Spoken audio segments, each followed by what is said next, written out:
¿Estamos listos, mis hermanos? Vamos entonces a orar y a encomendar este tiempo en las manos del Señor.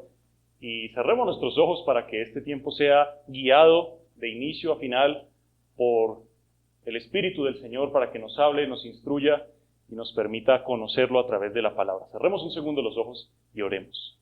Bendito Dios, Santo Padre, gracias, Señor, por la bendición de esta preciosa mañana, de esta semana, Señor, de este mes, ya finalizando este año, Señor. Tantas bendiciones, tantos días, tantas horas en las que no pasa un solo segundo, en que tu presencia no nos acompañe, no nos cobije, Señor. No nos dirija, no nos santifiques y no nos permitas gozar de tu presencia, Dios Santo. Estamos agradecidos y doy gracias por la vida de mis hermanos. Simplemente te pedimos que tú te glorifiques en este tiempo y el tema que vayamos a ver, Señor, sea para glorificarte a ti y para que nuestros hermanos, mi vida, Señor, sean edificadas con tu palabra.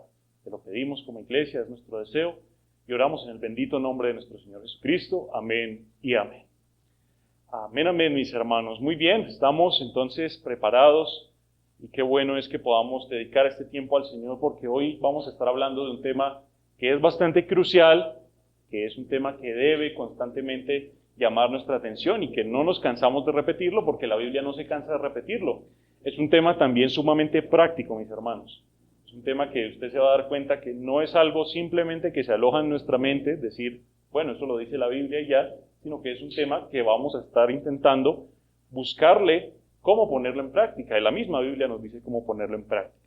Hablo del tema de la santidad, como lo vamos a estar viendo. La santidad, que no solo es un concepto del que menciona la Biblia, no solamente decimos que Dios es santo, sino que también nosotros somos llamados a esa santidad. Es un término que muchas veces se pasa por alto en las conversaciones común y corrientes, ¿no? Creo que nadie menciona la palabra santo en una conversación en el día a día, y incluso la solemos apartar o no mencionar mucho en los temas, y eso también es bien importante, porque toda la palabra está impregnada, saturada de la santidad, tanto de Dios, y lo vamos a ver, como para nuestras vidas. Tenemos la certeza, sabemos, y tenemos la confianza de que ya no dependemos de nuestras obras para ganar la salvación. Amén. El Señor ya lo ha hecho, nuestra justicia se encuentra en Cristo, no dependemos de lo que yo haga, de lo que yo no haga para ser salvo. Y gracias a esa salvación estamos en un proceso de santificación del que constantemente hablamos, esa santificación progresiva o escalonada, a la que cada día, paso tras paso, intentamos, como en una escalera, acercarnos cada vez más a esa presencia del Señor, gozar más de esa meta celestial, y la mencionamos en todo momento. Y en el día de hoy vamos a estar hablando precisamente de lo que no es la santidad y lo que sí es, guiados por la palabra. Como una especie de introducción, pues sabemos que muchas veces esta palabra santidad o el término santo se ha llevado a entender como una idea errónea de numerosos conceptos que en general en los círculos religiosos se resume en las cosas que debo hacer y las cosas que no debo hacer. Son una serie de prohibiciones que generalmente son en asuntos como la bebida, como el baile, la forma de vestir, los programas que vemos en la televisión, las películas y demás. Y termina convirtiéndose precisamente en una lista interminable que cada cristiano debe conocer de lo que sí debe hacer y lo que no debe hacer, y a eso le llamamos santidad. Ese es un concepto erróneo. También otro concepto falso se trata de volverse moralista, de que todo sea guiado a través de su moral, y su moral es la que le dice qué es lo que tiene que hacer y qué no hacer. Y nos volvemos como los fariseos, que buscaban cuidarse de todas las comidas, que buscaban guardar con completa al pie de la letra el día de reposo. Imagínense, no podían dar más aproximadamente de 600 pasos porque ya pecaban, porque eso se consideraba un viaje y no se podía viajar en el día de reposo. Entonces yo tenía que estar contando mis pasos en la época de Jesús, en el día de reposo, 1, 2, 3, 4, 600 pasos, y ahí donde esté me tenía que quedar quieto, porque ya eso era violar el día de reposo. Tremendo, ¿no?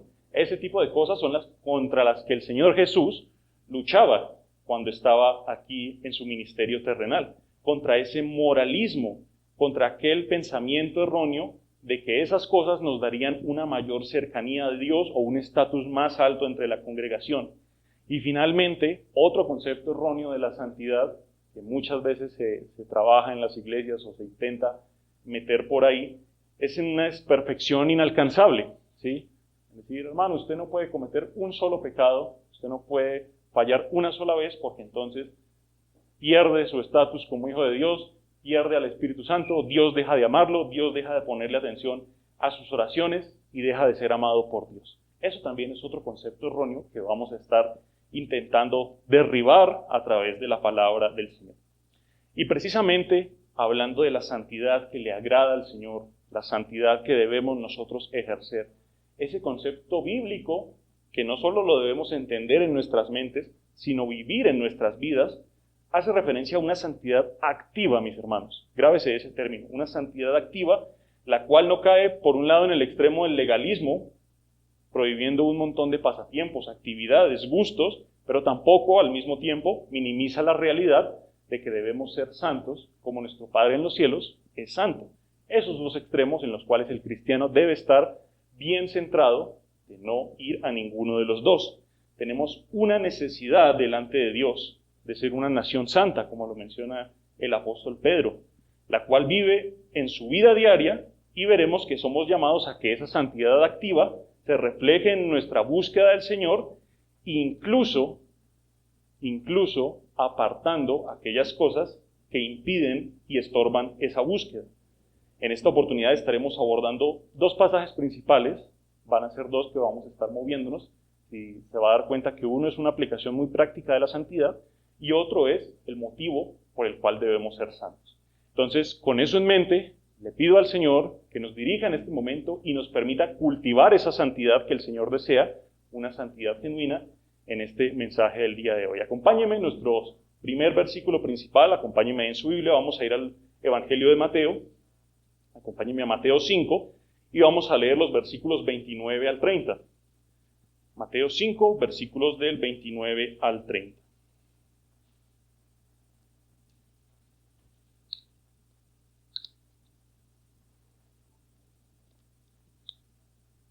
Búsquelo en su Biblia y en esta oportunidad todos vamos a estar trabajando con Reina Valera, que es la que tienen ahí que tomaron de la mesa y la que va a estar en las proyecciones.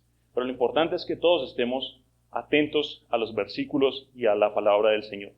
Si ya lo tiene, vamos a leerlo juntos. Versículo 29 dice de la siguiente manera: Por tanto, si tu ojo derecho te es ocasión de caer, sácalo y échalo de ti. Pues mejor te es que se pierda uno de tus miembros y no que todo tu cuerpo sea echado al infierno. Y el versículo 30. Y si tu mano derecha te es ocasión de caer, córtala y échala de ti. Pues mejor te es que se pierda uno de tus miembros y no que todo tu cuerpo sea echado al infierno. Amén. El versículo es claro, mis hermanos, podríamos decir eso.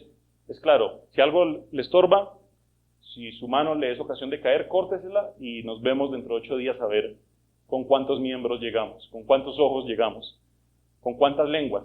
Solo tenemos una. Entonces, ¿qué pasaría si este versículo lo aplicáramos de manera literal? Pero aún así es un versículo que nos habla de la santidad práctica y lo vamos a ver más adelante. Y quiero que vayamos a otro versículo que se encuentra en la primera epístola del apóstol Pedro. Si me puede acompañar ahí, primera de Pedro, vamos a buscarlo, el capítulo 1. Versículos 15 y 16. Primera de Pedro, capítulo 1, versículos 15 y 16.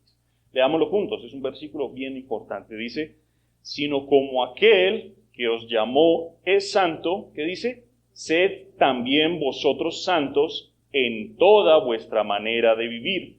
Porque escrito está: sed santos, porque yo soy santo, dice el Señor. Entonces, como les decía, mis hermanos, uno es un mensaje del Señor Jesús en el Sermón del Monte que nos habla de una aplicación práctica y bastante exigente de la santidad, con ese ejemplo de cortar las cosas, de sacar nuestros ojos, y qué interesante eso. Pero el otro también es un versículo bien importante porque nos da el motivo por el cual hacemos eso, de cortar esas cosas que estorban a la santidad. ¿Por qué debemos hacerlo? Porque la Biblia dice, porque el Señor dice: sean santos como yo soy santo, dice el Señor. Entonces, la santidad radical precisamente hace eso, mis hermanos. Toma la verdad del Evangelio, lo que menciona el Evangelio, la verdad de la Biblia, de la santidad y la transporta a los medios prácticos. Y eso a veces nos cuesta. Muchas veces cuando leemos o escuchamos algunos mensajes decimos, bueno, ¿y cómo aplico esto a mi vida? Suena muy bien en la Biblia y lo creo, amén, sí, pero tal vez nos cuesta más aplicarlo a nuestra vida diaria y a la vida cotidiana. Ese es el propósito de este mensaje y los invito a que me acompañen a ver 4 puntos en el mensaje, como lo tiene el título, santidad radical. La santidad radical. Vamos a leer nuestra idea principal, que le invito a que se la grabe mucho, prácticamente resume el mensaje o el concepto de esa santidad radical. Dice de la siguiente manera: la santidad que agrada a Dios es un proceso activo de sacrificio y renuncia a las cosas que estorban un deseo genuino de obedecer e imitar a nuestro Santo Padre. Esa es nuestra responsabilidad, mis hermanos. Vamos a estar viendo cómo es que podemos llevar esa realidad de ser santos, como yo soy santo, dice el Señor, a nuestra vida diaria. E incluso si tenemos que cortar un miembro o sacarnos un ojo. Vamos a ver qué significa eso también. Entonces, para poder vivir una vida en santidad radical, que no cae, como les mencionaba, en ningún legalismo o tampoco cae en el desinterés de buscar la santidad, una santidad que sí busca estar limpios y sin mancha delante de Dios, como el Señor lo ha planeado, como lo cantábamos ahora en nuestro himno Santo, Santo, Santo, necesitamos comprender qué papel tiene este atributo en el plan del Señor para sus hijos. Lo primero que necesitamos comprender acerca de la santidad es nuestro primer punto, para que lo escriba: la santidad tiene un origen divino. La santidad tiene un origen divino. No es algo inventado por la iglesia, mis hermanos, no es algo tampoco inventado por la sociedad y adoptado por los cristianos. Es un elemento espiritual que parte de la mente, el diseño y en general del ser de Dios. Y eso lo vamos a ver. ¿Por qué la santidad es tan importante? Vamos a ver que es bien importante por nuestro punto A, que es el atributo esencial de Dios. El atributo esencial de Dios.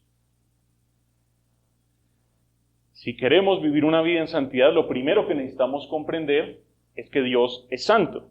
Lo leemos, lo hemos visto en versículos, lo predicamos, lo cantamos, pero nuestro corazón debe impregnarse, nuestra mente debe saturarse de la idea, de la realidad de que Dios es santo.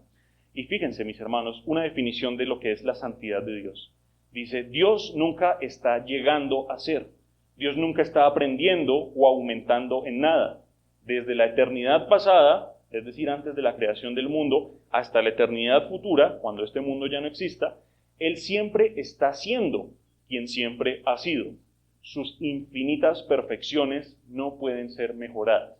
Nos vamos a dar cuenta que la palabra santo y la palabra perfecto son muy parecidas, o mejor dicho, son sinónimas en la Biblia.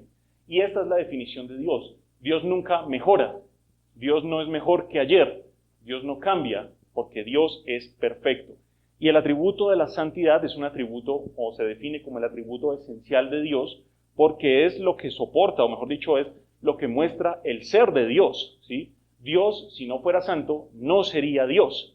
Si Dios no fuera santo, no podría ser tampoco poderoso, no podría ser tampoco omnipresente, no podría ser fiel, no podría cumplir ninguna de sus promesas. La santidad es el atributo.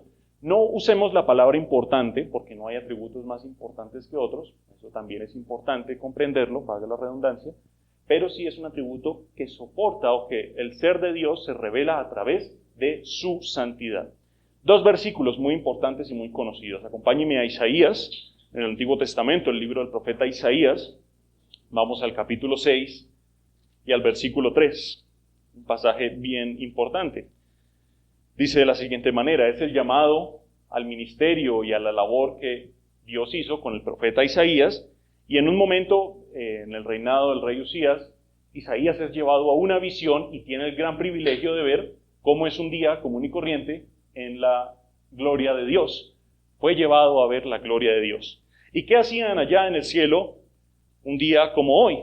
Mire lo que dice el versículo 3. Dice, hablando de los ángeles, y el uno al otro daba voces diciendo, Santo, Santo, Santo, Jehová de los ejércitos, toda la tierra está llena de su gloria. Eso es lo que 24/7, bueno, en el cielo no hay días de 24 horas, pero en la eternidad de Dios, continuamente los ángeles, o mejor dicho, Dios está recibiendo adoración de sus criaturas diciendo, Santo, Santo, Santo. Otro pasaje también. Vamos ahora al último libro de la Biblia, Apocalipsis. Acompáñenme al capítulo 4 y versículo 8. Apocalipsis capítulo 4 y versículo 8. Ahora es el apóstol Juan quien nos habla, quien, como el libro de Apocalipsis lo define, es en una visión que él alcanza a ver todas estas cosas, y una de las cosas más importantes se encuentra en este versículo 8. Está hablando de seres espirituales, dice de la siguiente manera. Y los 4 seres vivientes tenían cada uno 6 alas, y alrededor y por dentro estaban llenos de ojos, y no cesaban día y noche de decir, Santo, Santo, Santo, es el Señor, Dios Todopoderoso, el que era, el que es, el que ha de venir. 2 versículos que ocurren en el mismo lugar y están diciendo prácticamente lo mismo. 700 años antes del Señor Jesús, el profeta Isaías vio esa visión de los ángeles diciendo, Santo, Santo, Santo. Y aproximadamente unos 80, 90 años después del Señor Jesús, después de su muerte, el apóstol Juan está viendo a los ángeles y a la gloria de Dios diciendo, Santo, Santo, Santo. Entonces, por ello es que la santidad ocupa un lugar especial, no solo pues en la adoración, ¿sí?, sino que también en la exaltación de Dios. Ningún otro atributo es llevado hasta ese nivel, mis hermanos. La Biblia no dice que Dios es bondadoso, bondadoso, bondadoso. Tampoco dice que es poderoso, poderoso, poderoso. Tampoco dice que Dios es amor, amor, amor. Claro que Dios es esas cosas y no se minimizan, no son menospreciadas, pero vemos que el atributo que Dios muestra y por el cual merece ser alabado es por su santidad. Por lo cual, mis hermanos, es crucial que nosotros comprendamos que la santidad de Dios es su revelación a la humanidad para nosotros como hijos, y de aquí es que parte todos nuestros esfuerzos por buscar ser mejores personas, por buscar ser mejores hijos de Dios, por buscar ser santos, partiendo del hecho de que nuestro Dios es santo, santo, santo. ¿Lo comprendemos, mis hermanos? Eso debe llenar nuestro corazón para que la santidad práctica logre vivirse en nuestra vida. No solo eso, no solamente Dios es santo, sino que en nuestro punto B, la santidad también es el atributo, estatus del creyente. El atributo, estatus del creyente. Entonces, qué interesante, la santidad no es algo propio de Dios y su adoración, sino que también por su gracia, Dios comparte este precioso atributo con el creyente, con sus hijos, contigo y conmigo, mis hermanos. La santidad es el medio que diferencia a un hijo de Dios de un enemigo de Dios. La santidad es quien diferencia a un salvo de un condenado. La santidad es quien diferencia a alguien que porta y tiene al Espíritu de Dios morando en él, a alguien que tiene el espíritu de desobediencia y está amarrado por el lazo de Satanás, como lo menciona. Entonces, es por ello que la santidad no solo es exclusiva de Dios, sino que en su misericordia es el atributo que te define a ti y a mí como diferentes en este mundo. Acompáñeme a la carta de Efesios en el Nuevo Testamento, un segundo, a la carta de Efesios, donde estaremos viendo precisamente esto. Efesios capítulo 1 y el versículo 4 solamente. Dice de la siguiente manera, según nos escogió en él antes de la fundación del mundo, para que fuéramos santos y sin mancha delante de él. Lo cantábamos ahorita, ¿no? Santos, escogidos, te adoran con fervor. Desde antes de la fundación del mundo, mis hermanos, muy importante eso. Y el plan de Dios es que seamos santos y sin mancha. O sea, Dios desde antes de la fundación del mundo se ha preocupado para que ese atributo sea el que te permita a ti ser sin mancha, ser bueno, ser intachable delante de Dios. También otro versículo que también lo podemos leer, Primera de Pedro, donde estábamos ahora en nuestro versículo principal, en el capítulo 1, pero ahora vamos a leer simplemente el versículo 2. Primera de Pedro, capítulo 1, versículo 2. Está hablando Pedro a quienes dirige la epístola, a toda la dispersión de los cristianos en la región de Asia y Bitinia, y dice el versículo 2, elegidos según la presciencia de Dios Padre en santificación del Espíritu para obedecer y ser rociados por la sangre de Jesús, etcétera, etcétera. Elegidos según la presencia de Dios en la santificación del Espíritu. O sea, los dos versículos también son muy similares o comparten la misma idea. Desde antes de que este mundo empezara a girar, Dios ya tenía planeado que tú y yo compartiéramos ese atributo de la santidad, de que lo portáramos como hijos de Dios, de que nos diferenciara del mundo pecador y nos permitiera asimismo acercarnos a nuestro Señor. Eso es algo muy interesante, mis hermanos, y es lógico. Dios no podría permitirle a nadie entrar a su morada, a su gloria, si primero no lo santifica, que es lo que sucede con el profeta Isaías. Isaías ve la gloria de Dios y cae de rodillas y dice: ay de mí, que soy muerto, porque soy hombre inmundo de labios y habito en medio de una sociedad corrupta. Y es ahí cuando el Señor limpia su corazón, limpia sus labios y lo santifica. Eso es bien interesante. De igual manera nosotros no podríamos poner un solo pie, en el sentido figurado, en la gloria de Dios. No podríamos entrar por las puertas del cielo. No podríamos decir que todo lo que menciona Apocalipsis, de la ciudad de Dios, de la presencia de Dios morando cara a cara con nosotros, eso sería imposible si no fuera gracias a la santidad. La santidad es el atributo que me permite ingresar a la presencia de Dios y es el atributo que le permite a Dios operar en mi vida, haciéndome más semejante a Él hasta que esté en su presencia. Otra razón para comprender esa santidad. Y un tercer punto, en nuestro punto C, es que este es un atributo objetivo de Dios y sus hijos. Es el atributo objetivo de Dios y sus hijos. Entonces tenemos que es el atributo esencial de Dios. Es lo que marca la naturaleza pura y sin mancha de Dios.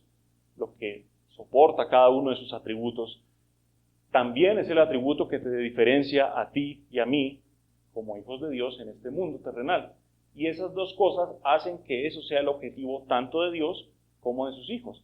El objetivo de Dios, como lo leíamos en nuestro pasaje de 1 de Pedro 1:15, ahí volvámoslo a leer, 1 de Pedro 1:15, 16, sino como aquel que os llamó es santo, sed también vosotros santos en toda vuestra manera de vivir, porque escrito está: sed santos, porque yo soy santo, dice el Señor.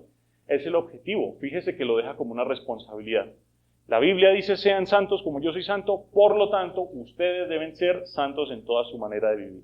Vamos a ver que es algo que Dios tiene en mente y es el propósito principal de Dios con su iglesia aquí en esta tierra. Santificarnos, que nos permita en todo momento imitar a nuestro Señor, a nuestro Padre, es decir, yo quiero imitar ese atributo de Dios. También, fíjese de la siguiente manera, vamos a Mateo 5, donde estaba nuestro pasaje del 29 al 30, pero vamos a leer el versículo 48. Mateo 5 y el versículo 48, el último del capítulo. Está el Señor Jesús en el Sermón del Monte. Los capítulos 5, 6 y 7 de Mateo son el Sermón del Monte del Señor Jesús.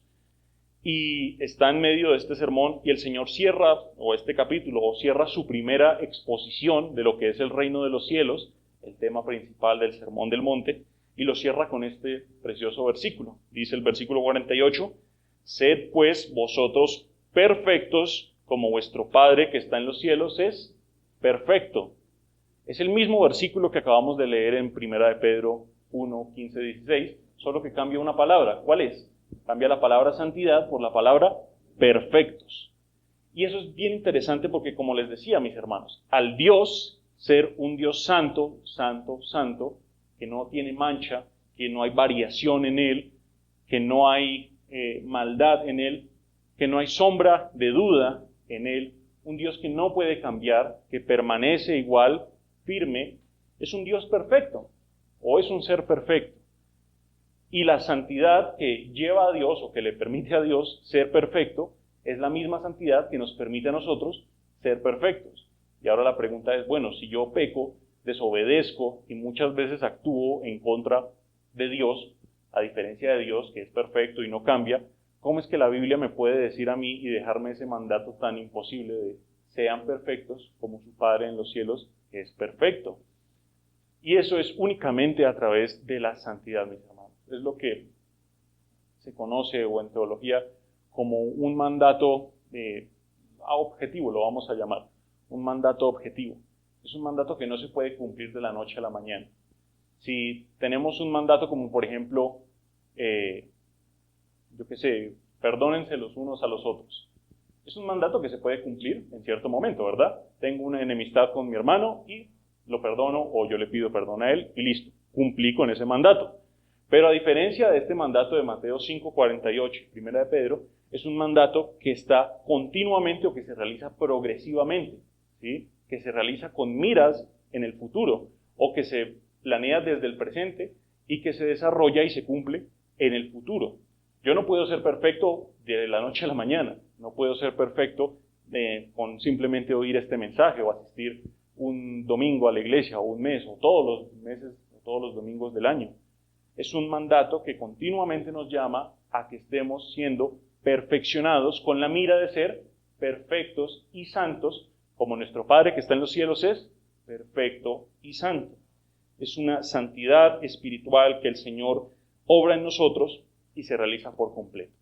Pero también otra cuestión que menciona Mateo 5:48 es que esta santidad, esta perfección de la que habla, hace referencia a una cuestión moral. Si usted se fija, en las Biblias Reina Valera suelen haber unos títulos, en Mateo 5, el Señor habla de aspectos prácticos. Empieza con las bienaventuranzas en su Sermón del Monte, y el Señor empieza a hablar de aspectos muy prácticos. Habla de ser la luz del mundo, habla de obedecer la ley, habla de aspectos como la ira, habla de aspectos como el adulterio, como lo leíamos en nuestro pasaje principal, habla en aspectos como el divorcio, lo que el Señor dice acerca del divorcio, el amor hacia los enemigos, todas esas cosas que se viven en una realidad aquí, lo vivimos nosotros. Debemos amar a nuestros enemigos, debemos cuidarnos de la ira, etcétera, etcétera. Y al final el Señor menciona esto: sean perfectos, como su Padre en los cielos es perfecto. Apunta a un sentido moral. Obviamente la moral se produce en un espíritu renovado. Pero lo que quiere decir el Señor Jesús con sean perfectos es que sean intachables moralmente. Es que no sean contrarios en su moral, y que su moral, sus acciones, su forma de conducirse sea perfecta. A diferencia de tal vez 1 de Pedro 1:15-16, que apunta a un aspecto más espiritual en el que nos llama a ser santos, como nuestro Padre que está en los cielos es santo. Son de igual manera las mismas cosas. Si yo tengo una perfección moral, si yo me conduzco de una manera que mi moral no contradiga a Dios y lo obedezca más bien, ¿eso qué me va a hacer? Pues me va a hacer santo, ¿sí? Y si yo soy santo, ¿qué va a hacer eso? Que va a hacer que mi moral continuamente esté pensando y esté actuando en las cosas de Dios.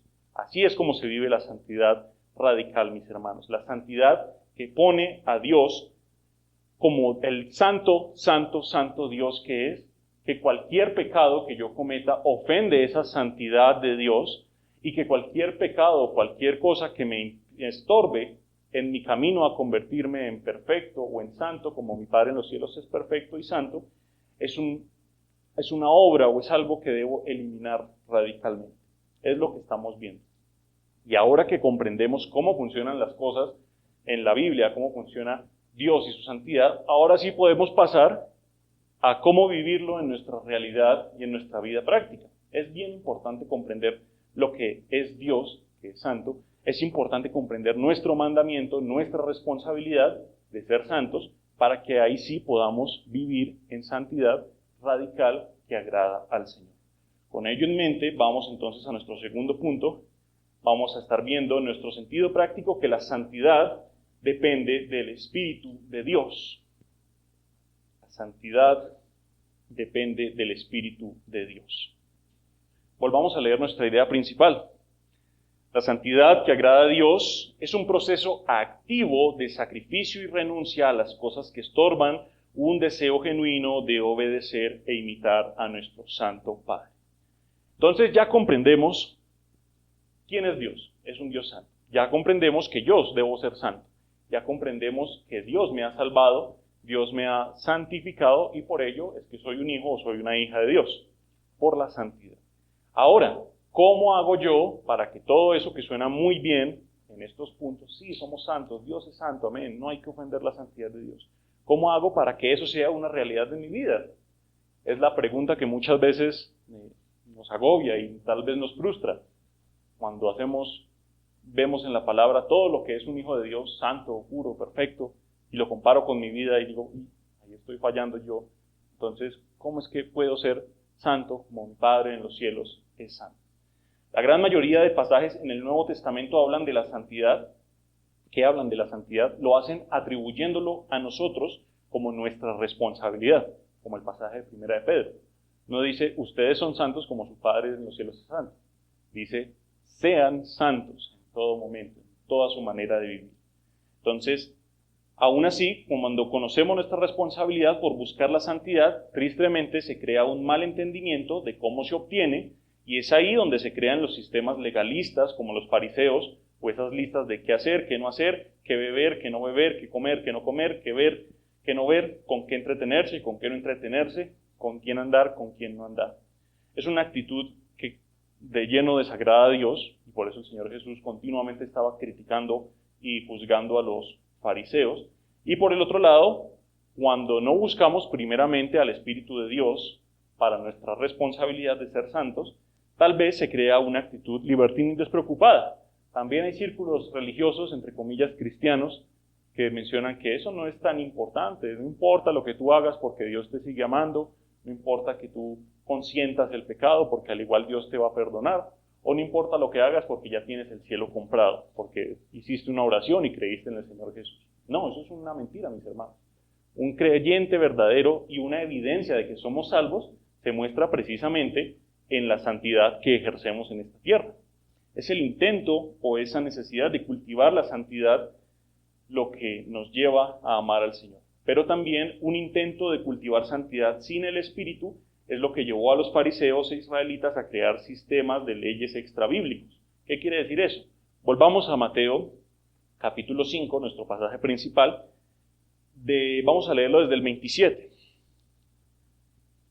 Mateo 5, versículo 27.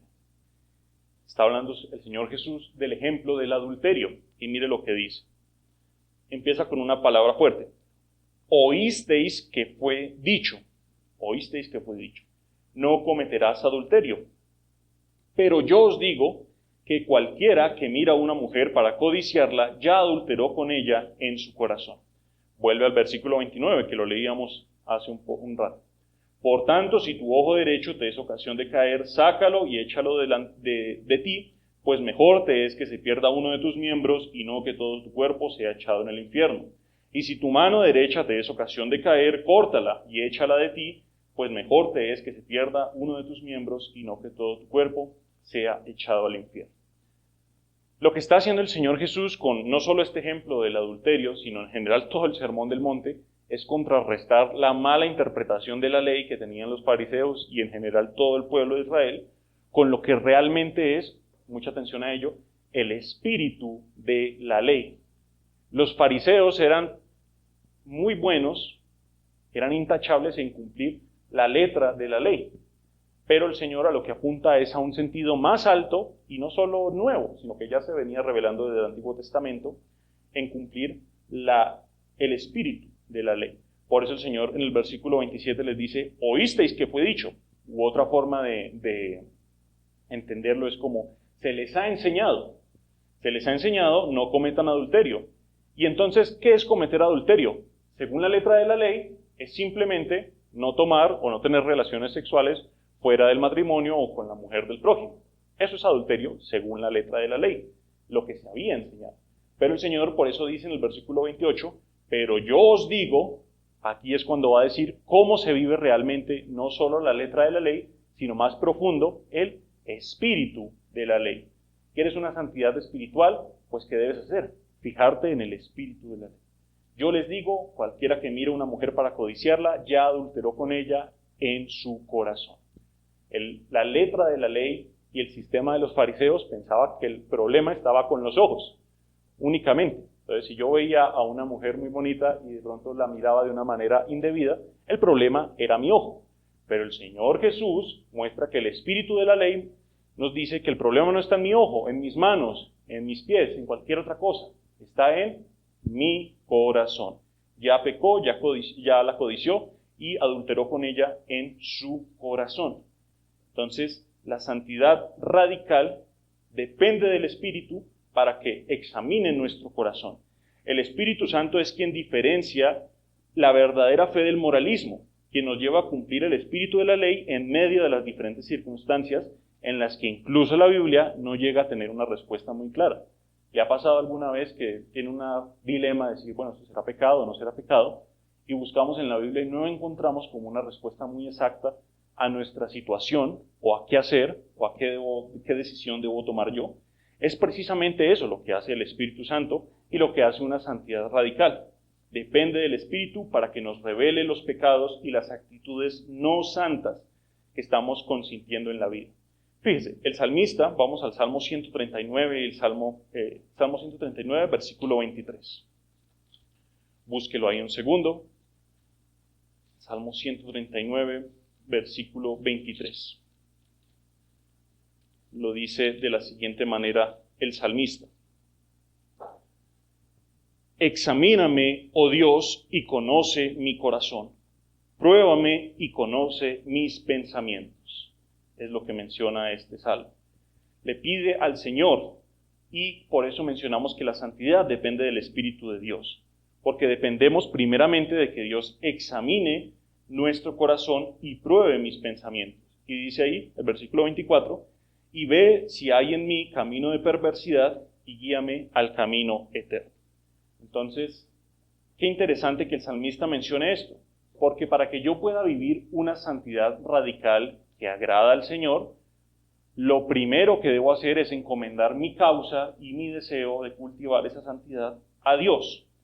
Sabemos dónde se produce el pecado, en dónde peca el hombre de este ejemplo con la mujer, en dónde adultera, en su corazón. Y el salmista pide eso, conoce mi corazón. ¿Por qué le pedimos eso al Señor? Porque sabemos que el corazón suele ser engañoso, lo menciona la palabra, y difícil de conocer. En la santidad radical, el Espíritu es el que tiene que conocer el corazón de nosotros, y eso también lo hacemos para que no caigamos en el error que muchas veces se produce de crear autoexámenes humanos que conducen a diferentes problemas. Muchas veces se menciona con respecto a la santidad, mis hermanos, tú tienes que mirar qué pecado estás cometiendo y tienes que dejarlo porque eso no le agrada al Señor. Y aunque en cierto modo es cierto, ¿sí?, es tu responsabilidad, nunca vamos a lograr una santidad que agrade al Señor si no encomendamos todo primero a que el Señor busque en mi corazón, lo conozca y lo discierna. ¿Sabe qué pasa cuando yo hago los autoexámenes y que yo me propongo mirar en qué cosas estoy fallando yo? El primer error es pensar que hay pecados menos importantes que otros. Pasa un montón. Cuando yo miro y digo, bueno, yo digo tal cual mentira de vez en cuando, hago tal cual, soy ocioso de vez en cuando, eso no es tan pecaminoso como matar a alguien o como robar a alguien. Ese es el primer error, pensar que hay pecados más graves que otros. Y hemos visto en nuestro primer punto que nosotros debemos ser santos porque Dios es santo, santo, santo. Y un pecado tan pequeño como una pequeña mentira ofende de igual manera al Señor como lo haría matar a alguien o como lo haría asesinar a alguien. Es lo que el Señor menciona en el Sermón del Monte. Más adelante hablará de la lengua y dice, oísteis que fue dicho no matarás, pero yo les digo que cualquiera que le dice a su hermano o que maldice a su hermano, que le dice fatuo, esa palabra significa como bobo, cualquiera que le dice eso a su hermano ya lo ha matado con su lengua. Ese es el espíritu de la ley, que busca ver los pecados como iguales, o mejor dicho, que causan el mismo efecto, ofender la santidad de Dios. Por eso necesitamos al Espíritu, para no pensar que hay pecados menos importantes que otros. Otra cuestión que ocurre con los autoexámenes es que simplemente nos desmotivan y se convierten en el terreno perfecto para que Satanás cree duda de nuestra fe y de nuestra salvación. ¿Te ha pasado que alguna vez vamos a ser santos, mis hermanos? Vamos a ver qué hay que obedecer de la Biblia y vamos a ver qué tengo que hacer yo. Eso es un autoexamen humano. Y cuando yo miro y digo, uy, aquí yo estoy fallando mucho. Yo como que no soy tan buen cristiano como lo dice la Biblia. Yo no estoy obedeciendo mucho como resulta que debe obedecer un hijo de Dios. Y es el terreno perfecto para que Satanás intente tentarnos en dudar de nuestra salvación. Satanás es el primero que está ahí al lado de nosotros diciendo, uy, sí, usted es muy mal cristiano, ¿no? Usted es un cristiano de esos malos, malos, malos.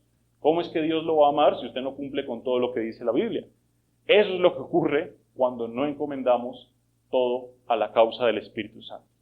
Y el tercer error es creer que la santificación consiste en simplemente tener victoria del pecado en vez de obediencia a Cristo. El apóstol Pablo llamaba a que todo pensamiento estuviera cautivo a la obediencia a Cristo. Cuando yo no encomiendo mi santidad o mi deseo de santidad radical al Señor, lo que va a ocurrir es que yo pienso que la santidad es simplemente superar un pecado. Entonces yo oro al Señor, Señor, ayúdame a tener victoria sobre el pecado de la lujuria, y no me permitas ver mujeres de una manera indebida. Y pienso que eso es santificación, simplemente no mirar mujeres de una manera indebida. O yo oro al Señor, Señor, ayúdame a tener victoria sobre el pecado de la mentira. No permitas que yo diga mentiras en este día. Y pensamos que ser santo es simplemente no decir mentiras. Pero la realidad de la santidad radical que estamos viendo es que más que tener victoria sobre el pecado, más que superar un pecado, más que dejar un pecado, es que yo pueda vivir constantemente en la obediencia a Cristo. Esa es la verdadera santidad. No alguien que dice, yo no miro mujeres de manera lujuriosa, de manera adúltera, no, yo no miento, no demás, sino que una persona que dice, yo obedezco a Cristo y mi voluntad está doblegada a Cristo, por ello es que no voy a mentir, no voy a mirar con mis ojos lo que no debo ver, no voy a prestar mis oídos a chismes y a cosas que no me edifican. Esa es la verdadera santidad. Comprendemos, mis hermanos, y esto es algo bien interesante, para que cultivemos esa santidad práctica. Y lo invito a que, si de pronto usted está trayendo de memoria alguna cosa en la que esté fallando, no diga simplemente, uy, yo soy malo o fallo en esto, sino que pueda decir, voy a encomendar mi santidad al Señor para que sea Él quien me examine y sea Él quien me permita llevar todo a la obediencia a Cristo para que finalmente tenga una victoria sobre el pecado. ¿Lo entendemos? Un caso práctico, vamos a verlo rápidamente. Una manera en que el Espíritu nos confronta se muestra en 2 de Samuel, capítulo 12, versículos del 1 al 5. Es el ejemplo del rey David después de que ha pecado con la mujer de este militar Urías, ¿sí? Recordemos lo que hizo. Le mandó a Urías al primer frente de la guerra para que lo mataran de primero, para después quedarse con su mujer y con ella tener una relación adúltera fuera del matrimonio. Eso es violar la letra de la ley, ¿sí? Y también estaba violando el espíritu de la ley. Y en cierto momento, a través del profeta Natán, el Señor lo envía. Leamos el versículo 1 del capítulo 12. Segunda de Samuel, capítulo 12, versículo 1, dice de la siguiente manera: Jehová envió a Natán a David. ¿Quién lo envió a Natán? Jehová, el Señor, de igual manera como el Espíritu lo haría. Y viniendo a él le dijo, había dos hombres en una ciudad, el uno rico y el otro pobre. Este es el contexto o la alusión o la metáfora con la que Natán le muestra su pecado al rey David. Había un hombre que era rico y poderoso y tenía muchas ovejas, y otro que tenía solo una.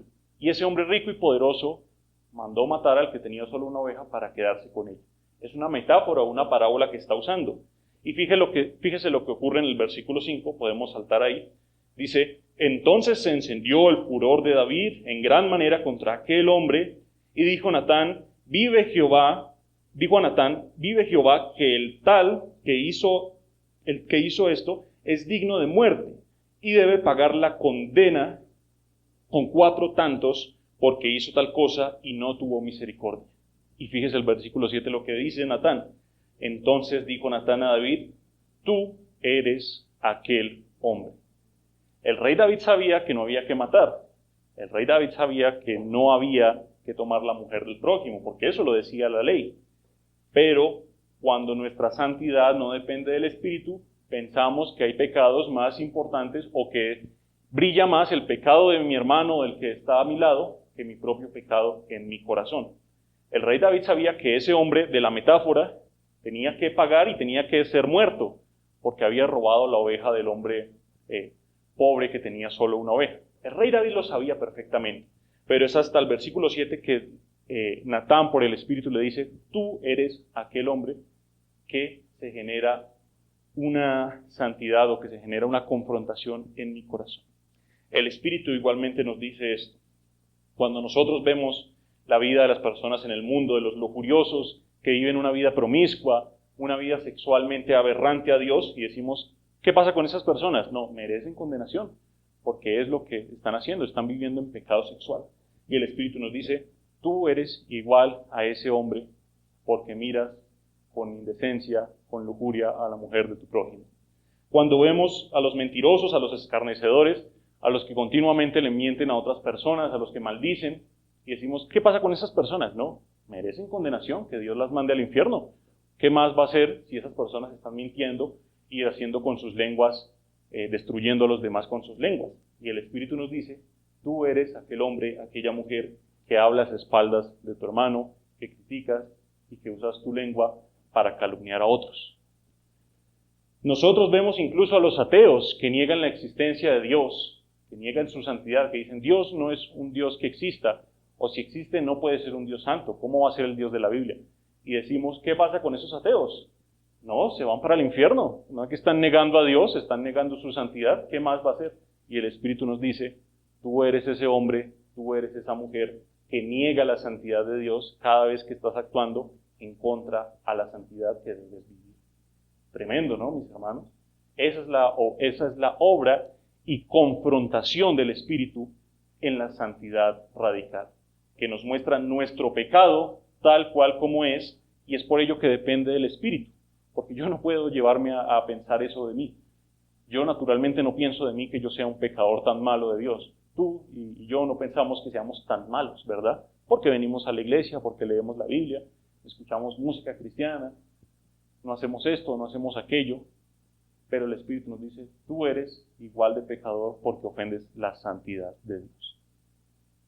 Con eso en mente, vamos a nuestro siguiente punto, en que después de que el Espíritu es quien toma el timón de nuestra causa de ser santos, comprenderemos que la santidad, punto 3, tiene un alto costo práctico.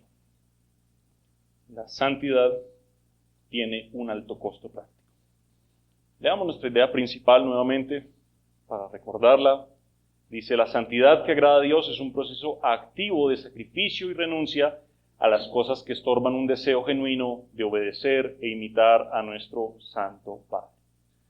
Después de que hemos encomendado la causa de nuestro deseo de vivir en santidad radical al Espíritu, nuestra causa de vivir en santidad activa, que yo pueda identificar ese pecado y eliminarlo, que encomendemos nuestra causa de que todo lo que hagamos glorifique al Señor, nos daremos cuenta de que muchas cosas de las que hacemos no glorifican al Señor. Las permitimos y llegan a chocar y a estorbar en nuestro llamado a la santidad.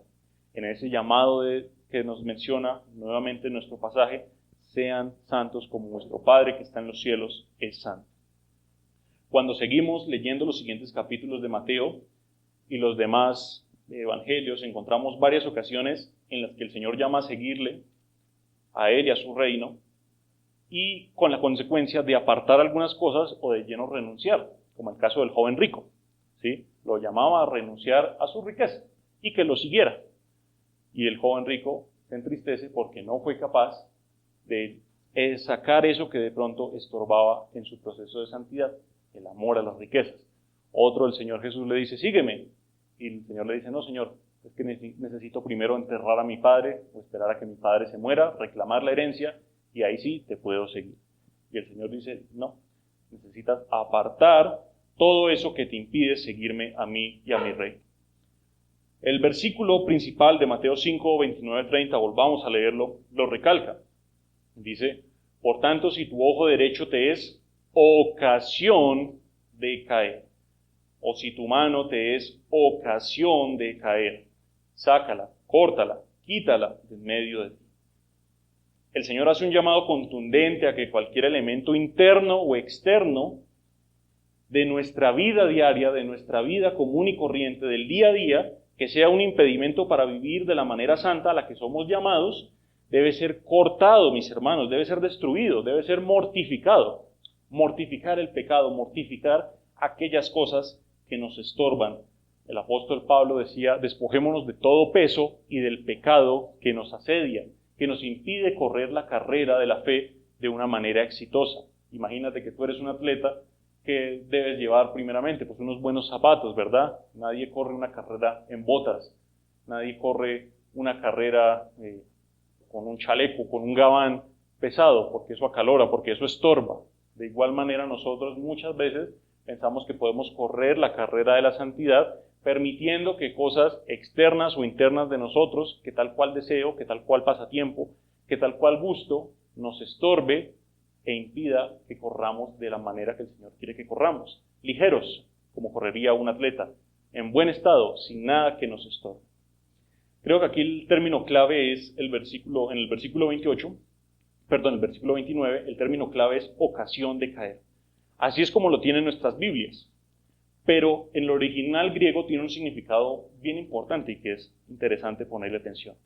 Esa palabra ocasión de caer o esa palabra caer significa en el griego o viene de la palabra escandalizo, ¿sí? Con K y con Z, escandalizo, de la que viene nuestra palabra en español, escandalizarse, ¿sí? Hace 8 días el pastor Eduardo nos hablaba del caso de Pedro y su negación al Señor y mencionaba un versículo bien importante en Mateo 26:33. No es necesario que lo busquen. Mencionaba Pedro, cuando el Señor hace su anuncio de su necesidad de morir, el apóstol Pedro se levanta y dice, Señor, aunque todos se escandalicen, yo no me escandalizaré. Y el Señor le dice, Pedro, me vas a negar 3 veces antes de que cante el gallo. Es la misma palabra en esos 2 versículos. Yo no me escandalizaré, dice Pedro. Y lo que dice acá, lo que te es ocasión de caer, es la misma palabra escandalizo en griego, que significa tropezar, hacer caer o escandalizarte. Y, o sea, el versículo en realidad diría algo como, si tu ojo te es ocasión de escandalizarte. Eso no tiene mucho sentido, pero cuando lo entendemos a profundo, le encontramos un sentido bien interesante. Esta palabra escandalizo hace referencia a cualquier cosa que te robe la atención. Cuando hay un escándalo en tu familia, todo el mundo pierde la compostura, todo el mundo empieza a actuar de una manera errante. Cuando hay un escándalo, de corrupción en el gobierno, todo el mundo se alborota e intenta hacer cualquier cosa para corregirlo, para taparlo, para hacer cualquier cosa. De igual manera, esta palabra escandalizo se menciona en nuestro versículo principal del día de hoy. Si tu ojo derecho te es ocasión de escandalizarte, de perder la atención, de perder los estribos, de hacerte tropezar, de hacerte tomar decisiones con una cabeza caliente. Todas esas cosas que te escandalizan son las que debes cortar y sacar de ti. Interesante, ¿no? Fíjese, vamos un segundo al libro de Cantares. Cantares capítulo 2, versículo 15. Un libro al que creo que tristemente no le ponemos mucha atención, pero contiene bastante sabiduría, sobre todo si eres casado. Y bueno, escribe Salomón en este libro bien interesante, Cantares 2.15, dice, atrapen las zorras pequeñas que arruinan nuestros viñedos en flor. Está hablando en un contexto más grande de la relación que tenía la mujer de Cantares con Salomón, con su amado, y dice este versículo, atrapen esas zorras que interrumpen mi relación con mi amado, dice la mujer de Cantares. De igual manera, como en el matrimonio hay cosas pequeñas que interrumpen la relación, cosas pequeñas que poco a poco nos llevan a repudiar a la mujer, como lo decía el Señor Jesús, a crear interferencias en la relación matrimonial. De igual manera, hay zorras pequeñas que arruinan los viñedos que se cultivan en una santidad radical para el Señor. Cosas pequeñas. Y contra eso es que nos llama a tener mucho cuidado. El Señor, con este versículo de Mateo 5, 29, 30, no solo nos llama a lidiar con los pecados grandes que sabemos que están mal y que ofenden al Señor, sino que también nos llama a que en la vida de santidad activa y radical tengamos cuidado de todo lo que sea un estorbo, de todo lo que te haga perder la concentración en el Señor y la fe, de todo lo que te plantee un tropiezo. No solo dice hasta que pequen, hasta que usted cometa lujuria, ahí es cuando debe arrancarse uno de sus miembros porque lo hace caer. No, el Señor dice, cuando algo te sea ocasión de estorbarte y escandalizarte o robarte la concentración, desde ahí es que lo tienes que sacar, mi hermano, mi hermana. Interesante, ¿no? Cuando algo se convierte en un ídolo para mí, cuando le presto mucha atención a ello, cuando mis oídos prestan mucha atención, tal vez a un pequeño chisme, a una pequeña mentira, a un pequeño hablar a las espaldas de alguien. No tenemos que esperar hasta que la otra persona sea maldecida, sea tratada de lo peor, la insultemos para decir, uy, sí, pequé. Sino que el Señor nos llama desde el momento en que tú prestas tus oídos, tu lengua, tus acciones para algo tan pequeño, eso te genera un estorbo y eso es lo que tienes que cortar. Por eso es que la santidad tiene un alto costo práctico.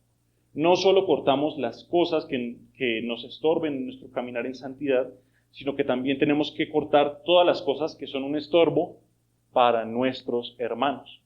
Y ahí es cuando entra el testimonio y el ejemplo los unos para los otros. Vamos rápidamente a Mateo 18, versículos 7 y 9. Mucha atención a este pasaje. Mateo 18, búsquelo en su Biblia, versículos 7 y 9. Dice, ay del mundo por los tropiezos, porque es necesario que vengan tropiezos, pero ay de aquel hombre por quien viene el tropiezo. Versículo 8. Por tanto, si tu mano o tu pie te es ocasión de caer, córtalo y échalo de ti. Mejor te es entrar en la vida, cojo o manco, que teniendo 2 manos o 2 pies, ser echado en el fuego eterno. Y si tu ojo te es ocasión de caer, sácalo y échalo de ti. Mejor te es entrar con un solo ojo en la vida, que teniendo 2 ojos, ser echado en el infierno de fuego. Es el mismo versículo que Mateo 5, 29 y 30. La misma idea, las mismas palabras incluso. Pero en este caso, el Señor Jesús está diciendo, hablando de los hermanos, hablando de los pequeños en la fe, decir que usted nunca se le ocurra ser un estorbo o un mal ejemplo para sus hermanos. Nunca se le ocurra ser un tropiezo para sus hermanos. ¿Por qué? Porque hay del hombre por quien viene el tropiezo para los hermanos, para los creyentes. Porque cuando yo soy tropiezo para mi hermano o para mi hermana en mi conducta, cuando soy tropiezo no solo en la iglesia, soy tropiezo para mis hijos, por ejemplo, eso es algo tremendo y suele ocurrir. Los padres que llegan a ser muy moralistas, que le dicen al hijo, hijo, tú no hagas esto, no vayas a caer en las drogas y demás, en estos vicios que son malos. Eso está bien, pero el padre tiene otro vicio con el alcohol o con algo tan sencillo como el fútbol que se convierte en un vicio en este día a día, ¿no? Eso es ser moralista y el Señor lo está diciendo que tiene que ser eliminado y que está siendo un tropiezo para tu hermano, para tu hijo, incluso para los no creyentes. Y ahí lo dicen, mejor es que cortes esas cosas, las saques de ti. Si ves que hay alguna cosa a la que le estés prestando mucha atención, mejor es que la saques de ti, porque eso puede convertirse en un estorbo, no solo para tu carrera de santidad, mis pies, para mi carrera, para mi atención, sino que se vuelve un estorbo para los que me rodean, para la carrera de otros, para la santidad de los demás. Pablo mencionaba en 1 Corintios que si comer carne le estorba a la santidad de mi hermano o atenta contra la moral de mi hermano, Pablo decía, yo no vuelvo a comer carne. Lo mismo podría tomarse, por ejemplo, con el alcohol, que es un debate tan grande hoy en día. ¿Hay que tomar alcohol? ¿Es pecado tomar alcohol? No. Entonces, en un sentido práctico podríamos decir, bueno, yo sé que tomar alcohol en una sociedad como la colombiana es sinónimo de alboroto, de desconcentración y escandalizarse, de robar la atención. Por lo tanto, puede ser que necesite abstenerme de tomar alcohol. No porque sea un pecado tomarlo, porque sea pecado consumirlo, porque sea una bebida diabólica hecha por el diablo. No, sino porque sé que atenta no solo con mi proceso de santidad, sino que atenta con el proceso de santidad de los que me rodean. Ah, mire ese cristiano que consume alcohol y que se comporta de igual manera errante o llega a caer en el extremo de la borrachera, al igual que cualquier persona en el mundo. Eso no es santidad. Y el Señor nos dice, no caiga en el peligro o no considere pecado simplemente emborracharse o embriagarse, sino considere como cosa a cortar, cosa para eliminar todo aquello que lo lleve a desconcentrarse. Interesante, ¿no, mis hermanos? Qué tremendo como nos llama el Espíritu la atención. Y con cualquier cosa, mis hermanos, la atención que le prestamos a las redes sociales, la atención que le prestamos a los chismes, la atención que le prestamos a la televisión, la atención que le presto a la vanidad y demás y demás. No en el sistema moralista, decir, no vista de esta manera, no tome estas cosas, no consuma esto, porque eso lo hace un pecador. No, eso es moralismo, eso es como los fariseos.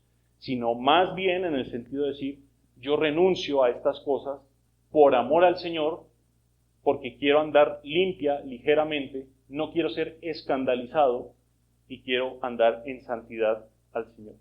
Porque quiero obedecer al Señor y sé que estas cosas, vicios, pasatiempos, gustos, prácticas, pueden convertirse en un estorbo para mí y para los que me rodean.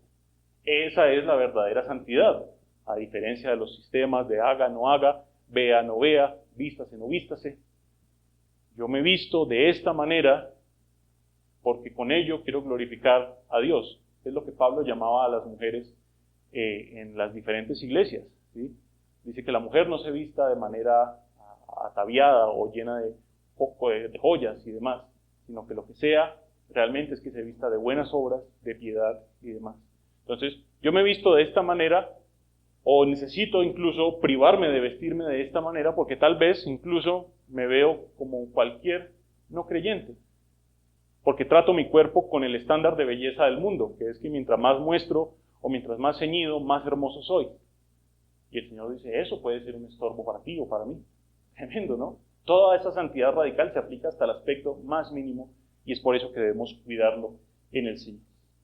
Finalmente, mis hermanos, vamos a nuestro cuarto punto, escríbalo ahí por favor, que es que la santidad radical busca finalmente vivir en la voluntad de Dios.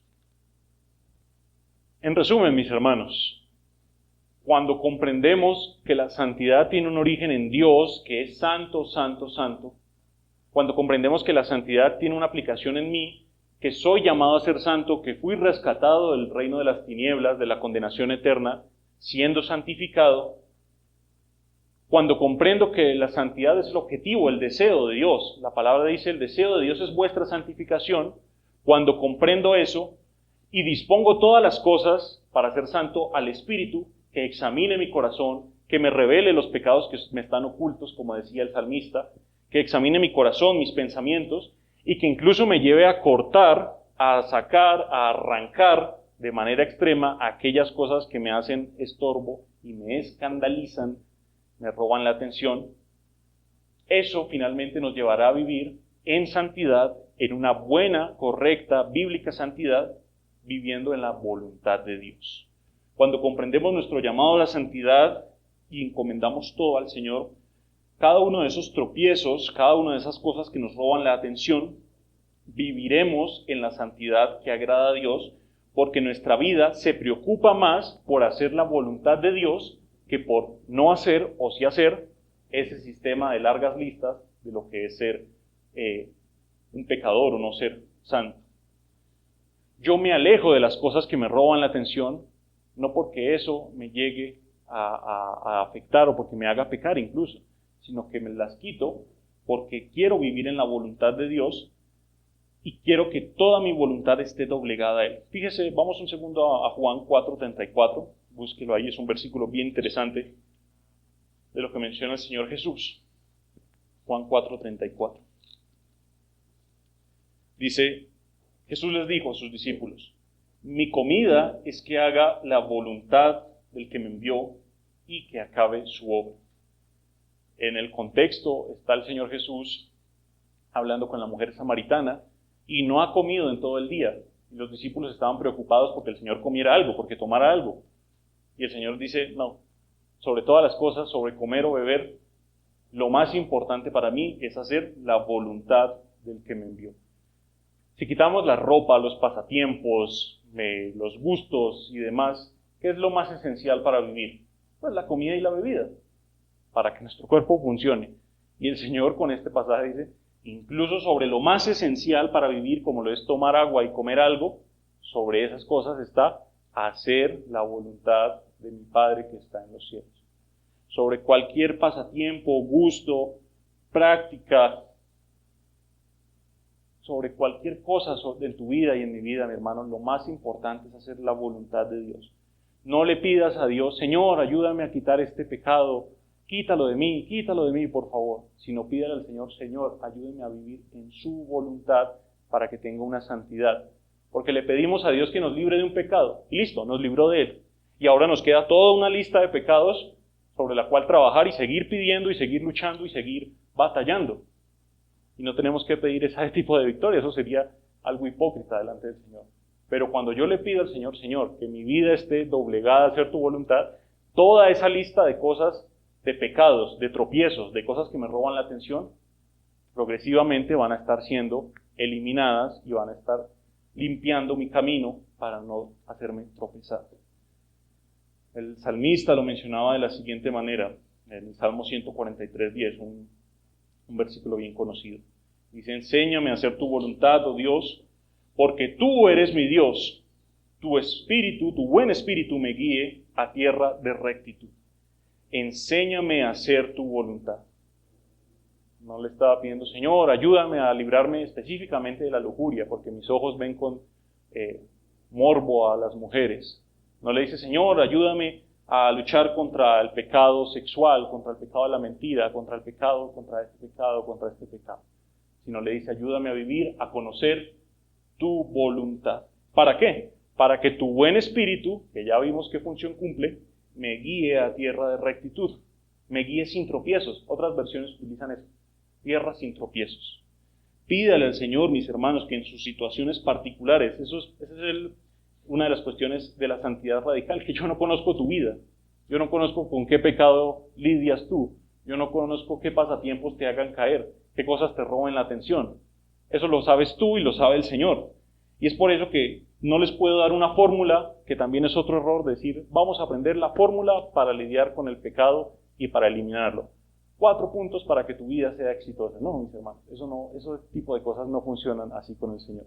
Lo que sí funciona es una vida doblegada a la voluntad de Dios. Por eso pídele a Dios que te permita conocer su voluntad.